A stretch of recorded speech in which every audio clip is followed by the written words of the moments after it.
ಇಲ್ಲ ಅಂತ ಹೇಳಿದ್ರೆ ಅಲೈನರ್ಸ್ ಮಾಡ್ಬೋದು. ಅಲೈನರ್ಸ್ ಅಂದರೆ ಈ ಥರ ಇರುತ್ತೆ. ನಿಮ್ದು ಎರಡರೂ ಸಮ್ವೇರ್ ಅರೌಂಡ್ 10 months ಸೆರಾಮಿಕ್ಸ್ ಅಂದರೆ ಸರ್ ಯಾವ ಥರ ಅದು? ಸೆರಾಮಿಕ್ ಅಂದರೆ ನಾನು ಹಾಕ್ಕೊಂಡಿದ್ದೀನಿ ನೋಡಿ, ಈ ಥರ ಇರುತ್ತೆ. ಈ ಥರ ಸರ್, ಇದು ಹೆಂಗೆ ಸರ್ ಡಿಫ್ರೆನ್ಸ್ ಇರುತ್ತೆ? ಇದೇನಂತ ಹೇಳಿದ್ರೆ ವಯರ್ ಇರುತ್ತಲ್ಲ, ಇದು ಫಿಕ್ಸ್ಡ್. ಓಕೆ. ಸೊ ನೀವು ಮಂತ್ಲಿ ವಿಸಿಟೇಷನ್ಸ್ ಇರುತ್ತೆ. ಇದಾದರೆ ನೀವೇ ಮಾಡ್ಕೊಂಡೋದು, ಸೊ ನೀವೇ ಹಾಕ್ಕೊಳ್ಳೋದು, ನೀವೇ ತೆಗಿಯೋದಲ್ಲ. ಸೊ ನಿಮ್ಮ ಮೇಲೆ ಇದಿರುತ್ತೆ, ಕಂಟ್ರೋಲ್ ಇರುತ್ತೆ. ಇದಾದರೆ ನಾವೇ ಮಾಡೋದು. Plus it is cheaper compared to aligners. Okay, ಅದು ಎಷ್ಟಾಗುತ್ತೆ ನೋಡಿ? ಮೆಟಲಿಂದ ಏನಿದೆ, ದಿಸ್ ಇಸ್ ಸಮ್ವೇರ್ ಅರೌಂಡ್ 30,000 ಆಗುತ್ತೆ ಮೆಟಲಿಂದ.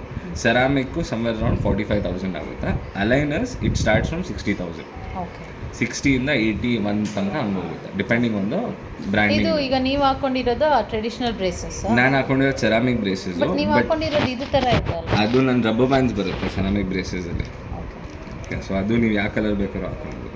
ಸೊ ಸುತ್ತ ನಾನು ಯೂಶಲಿ ವೈಟ್ ಹಾಕಲ್ಲ. ಓಕೆ. ಸೊ ಈ ಥರ ನೋಡಿ, ಇಲ್ಲಿ ಸುತ್ತ ರಬ್ಬರ್ ಬ್ಯಾಂಡ್ಸ್ ಇರುತ್ತಲ್ಲ. Okay okay. ಇದು ಸೆರಾಮಿಕ್ಸ್. ಇದು ಸೆರಾಮಿಕ್.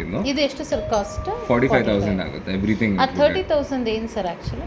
ಅದು ಮೆಟಲಿಂದ, ಅದು ಸ್ಟೇನ್ಲೆಸ್ ಸ್ಟೀಲಿಂದ ಬರುತ್ತೆ ಮೇಡಮ್. ಅದೇನಂತ ಹೇಳಿದ್ರೆ ಕಟ್ಟಾಗಿ ಅಲ್ಸರ್ಸ್ ಎಲ್ಲ ಆಗುತ್ತೆ. ಸೊ ನಿಮ್ಮ ಮುಂದೆ ಬೇರೆ ಇದೆಯಲ್ಲ, ಸೊ ನಿಮ್ಮ ತುಟಿಗೆ ತಾಗ್ದಾಗ ಸ್ಟೀಲ್ ಅಲ್ಲ ಅದು, ಸೊ ಅವಾಗ ಅಲ್ಸರ್ಸ್ ಆಗೇ ಆಗುತ್ತೆ. ಇದಾದರೆ ಸಾಫ್ಟ್ವೇರ್ ಮೆಟೀರಿಯಲ್ ಇರುತ್ತೆ. ಸೊ ಇವಾಗ ಈ ಥರ ಹಿಂಗೆ ಪ್ರೆಸ್ ಮಾಡಿದ್ರು ನಿಮಗೆ ಕಟ್ಸ್ ಎಲ್ಲ ಆಗಲ್ಲ. ಅದಾದರೆ ಸ್ಟೀಲ್ ಇರುತ್ತಲ್ಲ, ಸೊ ಅದು ಮಕ್ಳಿಗೆಲ್ಲ usually we prefer. Okay sir.